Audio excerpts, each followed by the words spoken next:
Hello everyone, in this video I'll be showing you how to beat Feathery Ambition Xuanyangzi in Wuchang Fallen Feathers. This boss doesn't really have a cheese, it resists every damage type, so it's best if we utilize the leech temperaments, as that's going to allow us to get some heals back. I've tested all the different damage types and this just ends up being the best one, because this is a battle of attrition. It doesn't have any attacks that are extremely devastating, thankfully, so it's not a very frustrating boss, it's just an annoying one more than anything. So I would recommend getting your healing flasks up to as much as possible. I'll be showing off the build at the end of this video so you can see exactly what you need to bring to this fight to make it a little bit easier, but we really just got to watch out for its large arcing attacks where it hits in a very large area of effect, but if we stick close to the body, we're good. The big unfortunate part about this is this boss runs around a lot. So you're going to see me clipping out this video because this one ended up taking me 9 minutes of running around to beat this boss, but it's a slow battle because there is nothing that's going to absolutely cheese this boss. I would recommend bringing the ethereal form spell here, as this is going to allow us to take extra hits, and it's just a good one to have and use your Skyborn Might on. So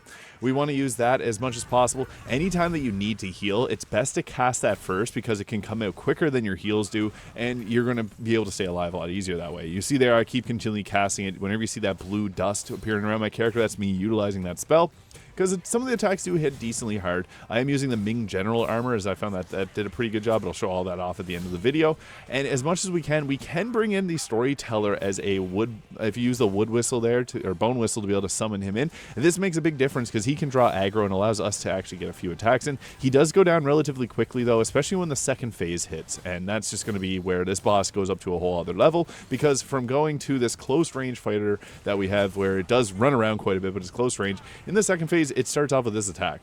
This is the most damaging attack that it has, so I'd recommend using your ethereal form there. And what you can actually do is run to his backside. He's likely going to be focused on the summon that you brought to the fight, and he'll likely have killed it with this, so you just have to watch out. He does have this fireball attack he'll follow up with, and it's actually best to dodge towards him whenever that fire is coming, or towards the fireballs, because you're going to have better invincibility frames against this fight. I would recommend bringing the Lashing Whip Longsword, as this weapon extends on its every second hit, which makes it a lot easier to hit this boss as it flies around a lot, or it's constantly moving, so things like the dual blades would have a much harder time here with their shorter range. This weapon just made this a lot easier, and its whip dance is also a pretty large reaching attack, and it also can give you the heal back if you're using the bleed temperament, or the leech temperaments there, which is one that I highly recommend after trying a bunch of them in this fight. This just gives you the ability to play a little more aggressively sometimes when you're taking a few hits like that. Attacking with the sword will just give you just enough health to be able to survive it, and then he will be able to back off, and then you get a chance to heal yourself. Again, I did cut out a lot of parts of this video because a lot of the time he's just flying around,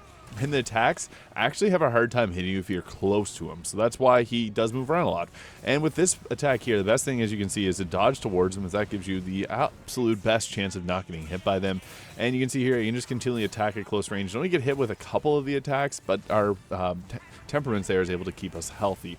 Now, he's really low on the health here, so it's just a battle of attrition. And if you have any questions, feel free to leave them in the comments. This is the build. I was using Lashing Whip plus 10. This is the armor that I had here. And then with these pendants here, the one that increases damage on large enemies. Ethereal form, most useful spell in this fight. And always use the Ancient Chisel for buffs. If this video is useful, please hit the subscribe button below. Have a great day.